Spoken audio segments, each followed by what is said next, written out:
A'udzu billahi minasyaitonir rajim. Bismillahirrahmanirrahim. Jualan sandal di pasar keramat. 3 hal yang paling berat. Assalamualaikum warahmatullahi wabarakatuh. Alhamdulillah wassalatu wassalamu ala Rasulillah wa ala alihi wa mawalah. Amma ba'du. Sahabat-sahabatku yang dirahmati Allah Subhanahu wa taala. Imam Syafi'i radhiyallahu anhu pernah berkata, ada 3 hal yang paling berat untuk dilakukan. Yang pertama adalah dermawan di saat susah. Kita lagi butuh sesuatu yang kita punya. Misalkan kita lagi perlu belanja atau ke rumah sakit. Pada saat yang sama ada orang datang minta bantuan. Kita butuh mengeluarkan uang kita untuk diri kita, tapi pada saat yang sama ada orang butuh bantuan dari kita.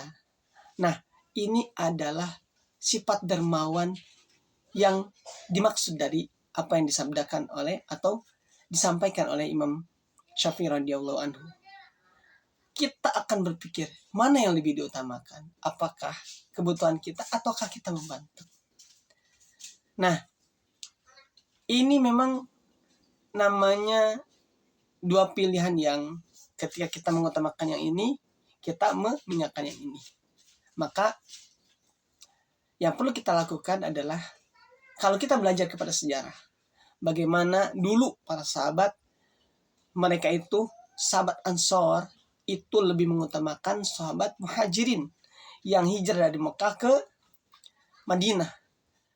Mereka dalam Al-Quran disebutkan dalam surat At-Taghabun ayat ke-16, Allah berfirman di penggalan ayatnya, wa may yuqashuha nafsihi faulaika humul muflihun. Barang siapa yang dijaga dirinya dari kekikiran, maka itulah orang-orang yang beruntung. Nah, sahabat-sahabat yang dirahmati Allah Subhanahu wa taala, ketika 2 hal tadi terjadi, maka kita bisa mengedepankan dulu orang lain atau mendahulukan kita sendiri. Maka keimanan ini penting. Kalau kita belajar sejarah, maka kita akan mengedepankan orang yang meminta tolong. Itu kalau belajar dari sejarah Nabi ya. Jadi kita bantu dulu orang lain, urusan kita belakangan, nanti Allah bantu kita. Karena Allah akan memudahkan setiap urusan kita ketika kita memudahkan urusan orang lain. Yang kedua yang disampaikan oleh Imam Syafi'i rahimahullah ta'ala adalah melakukan sifat waro saat sendiri. Nah, waro ini definisinya teman-teman adalah meninggalkan sesuatu yang dikhawatirkan akan merusak pertama keimanan dan kedua adalah akhirat kita. Kalau lagi sendiri nih teman-teman, nggak ada orang lihat, bisikan setan kan selalu yuaswisu fi sudurin nas. Setan tuh selalu merongrong, ngasih ide, ngasih membisik-bisiki, yaitu melakukan sesuatu yang berlawanan dengan syariat. Makanya bermaksiat ketika sendiri itu lebih mudah dibanding ketika banyak orang. Nah, di sini yang disebut dengan waro.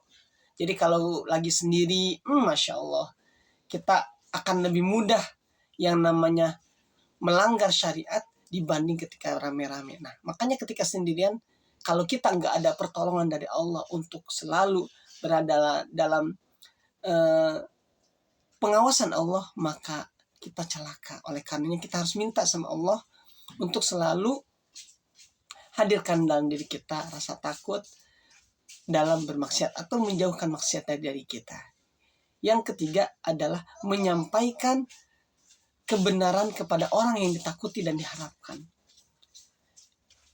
Misalkan contohnya ketika kita menyampaikan kebenaran kepada penguasa. Nah, ini yang agak sulit. Yang dulu para salafus saleh pernah menyampaikan sampai di penjara gara-gara apa? Menyampaikan kebenaran. Makanya disebut sulit. Nah, mudah-mudahan kita semua yang menyimak ini Allah berikan kemampuan untuk bisa menghadirkan ini semua dalam kehidupan kita dan menjadikan kita husnul khotimah di akhir hayatnya. Barakallahu fikum. Kurang dan lebih Demikian mohon dimaafkan. Wassalamualaikum warahmatullahi wabarakatuh.